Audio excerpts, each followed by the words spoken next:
सम्भाषणसन्देशसंस्कृतमासपत्रिकायां प्रकाशितानां बालकथानां ध्वनिप्रसारणम् इदं बालमोदिनी इति। प्रयत्नो विधेयः आसीत् सुन्दरपुरनाम्नि ग्रामे अनिलः नाम कश्चन अलसः युवकः स्ववयसः 25 वर्षाणि अतीत्यापि सः निरुद्योगः आसीत्। दिनस्य 2 वारं मिष्टान्नभोजनम्, आदिनं मित्रैः सह इतस्ततः परिभ्रमणं, रात्रौ सुखेन शयनं च आसीत् तस्य दिनक्रमः। तस्य पिता सामान्यः कृषकः। अनिलः चिन्तयति स्म, आजन्मनः भूरिश्रमं कृत्वा अपि मम जनकः तु सामान्यः कृषिवलः एव अस्ति अद्यापि। न किमपि असामान्यं प्राप्तं तेन। अतः किमर्थं श्रमः करणीयः मया? यदि मम भाग्ये धनलाभः स्यात् तर्हि लक्ष्मीः स्वयमेव समागच्छेत् इति। पित्रा वारं वारं समुपदिष्टः अपि सः पितृवचनं नैव अमन्यत। एतादृशं पुत्रम् अवलोक्य नितरां खेदम् अनुभवति स्म पिता। सुन्दरपुरसमीपे आसीत् कश्चन सुविशालः पर्वतः। पर्वतशिखरे आसीत् निबिडवृक्षैः परिवृतः सुतरां रमणीयश्च शिवालयः। अथ एकदा सुहृद्भिः सह अटन् अनिलः तत् मन्दिरं गतः। तत्र देवदर्शनं कृत्वा शीतलायां वृक्षछायायाम् उपविश्य तैः वार्तालापः कृतः। सूर्यास्तसमये ते ग्रामं प्रति प्रस्थितवन्तः। पर्वतात् अवरोहद्भिः तैः दूरे काचित् प्रकाशशलाका दृष्टा। कोऽपि दीपं गृहीत्वा चलतीति भाति। कः एषः मूर्खः आसन्नायां रात्रौ अपि पर्वतम् एतम् आरोहति इति अचिन्तयत् अनिलः। शीघ्रमेव सर्वे तस्य प्रकाशस्य समीपं गताः।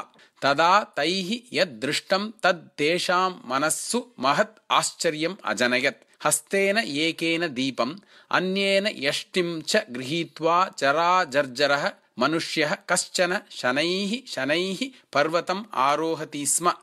अनिलः तं वृद्धम् अवदत्, आर्य, भवान् एतादृशे अन्धकारे एतस्मिन् दुर्गमे पर्वते किं करोति? स्वमार्गात् भ्रष्टः भवान् अत्र आगतः इति भाति। कुत्र गन्तव्यं भवता? वयं मार्गान्वेषणे भवतः साहाय्यं कुर्मः इति। तत् श्रुत्वा सः वृद्धः अवदत्, वत्स, नाहं मार्गात् भ्रष्टः। अहं तं शिखरस्थं शिवालयं गन्तुम् इच्छामि। तस्मिन् मन्दिरे विद्यमानस्य शिवलिङ्गस्य दर्शनं नितान्तं पुण्यकरम् इति मया श्रुतम्। अतः एव एतं पर्वतम् आरोहामि इति। वृद्धस्य एतानि वचनानि तेषु युवकेषु महान्तं हासम् अजनयन्। हासं कथमपि निरुद्य अनिलः अवदत्, आर्य, पश्चिमे वयसि अस्मिन्नपि भवतः एषः उत्साहः निश्चयेनेव श्लाघ्यः।